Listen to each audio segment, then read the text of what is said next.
बिहार सरकार के द्वारा राज्य में राष्ट्रीय या राजकीय अवकाशों की जो सूची जारी की गई है, उसमें हिंदुओं के कई बड़े त्यौहार जैसे रक्षाबंधन हो गया, महाशिवरात्रि हो गया, ऐसे कई अन्य त्यौहार हैं जिसमें कि छुट्टी को कैंसिल कर दिया है, उसमें छुट्टी नहीं दी गई है और उसके जगह पे मुस्लिमों के जो त्यौहार है उसमें छुट्टियां दी गई है। और कुछ तो यह भी कर रहे हैं कि वहाँ पे छुट्टी ज़्यादा कर दी गई है और यहाँ कम कर दिया गया। होता क्या राजनीति के लिए तो यही काफ़ी था। राजनीतिज्ञ यही बयान देने लगे कि अब यह इस्लामिक राज्य होते जा रहा है, इस्लामीकरण हो रहा है, नीतीश कुमार मुसलमान बन गए हैं, उनके नाम के आगे मुल्ला नीतीश जी लिखा जाए तो मुल्ला लालू जी लिखा जाए, इस तरह के बयान आने लगे। तो यहाँ पे फिर से एक बार पुराने ज़माने के मुलायम सिंह की याद आ जाती है, जिन्हें मुल्ला मुलायम के नाम से उनके विरोधियों द्वारा संबोधित किया जाता था, क्योंकि वो मुस्लिम तुष्टीकरण में सबसे आगे हुआ करते थे।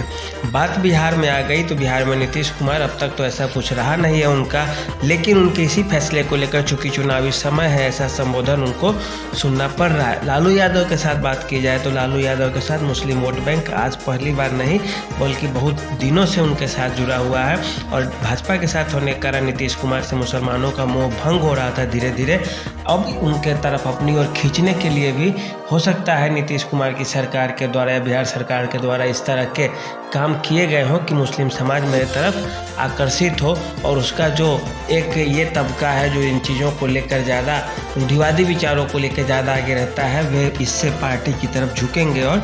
आएंगे। तो सरकार को यहाँ दो नज़रिए से फ़ायदा दिख रहा है। पहला, जो हमारा हल्का तुष्टीकरण भी कर देंगे तो हमारे पास कुछ वोट बैंक आ जाएगा, क्योंकि सभी नेता तो वोट बैंक की ही राजनीति करते हैं, चाहे रास्ते जो हो सही हो या गलत, ये तो अलग बात है, वो भी चर्चा का चीज़ है, लेकिन सारे राजनेता यही करते हैं। भाजपा भी अब बयान दे रही है कि इनके नाम के आगे मोहम्मद लगाओ, अब मोहम्मद लालू यादव और मोहम्मद नीतीश कुमार, तो यह भी वोट बैंक के लिए ही कर रही है कि हमारा पास जो हिंदू वोट बैंक है 80-85% जो वोट बैंक है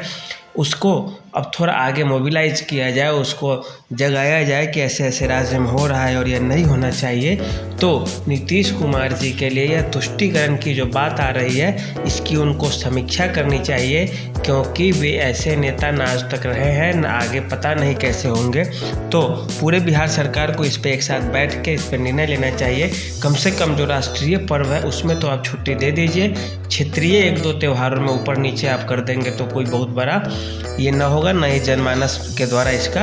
विरोध किया जाएगा। तो इस पे जो राजनीति हो रही है, अगर इस पे फैसला नहीं लिया गया तो राजनीति और जोर पकड़ती जाएगी और हो सकता है सरकार को इसका नुकसान भी उठाना पड़ जाए, क्योंकि